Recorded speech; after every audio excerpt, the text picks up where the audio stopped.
മൂക്കിലൂടെ എടുക്കും ശ്വാസം.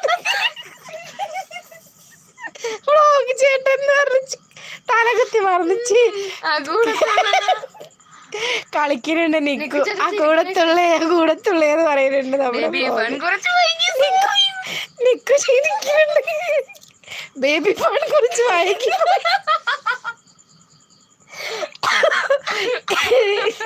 കുരുപ്പ എന്റെ ശ്വാസപ്പോടെ പോകും തോന്നുന്നുണ്ട്. നിങ്ങള് മിണ്ടാതിരുന്നങ്ങള്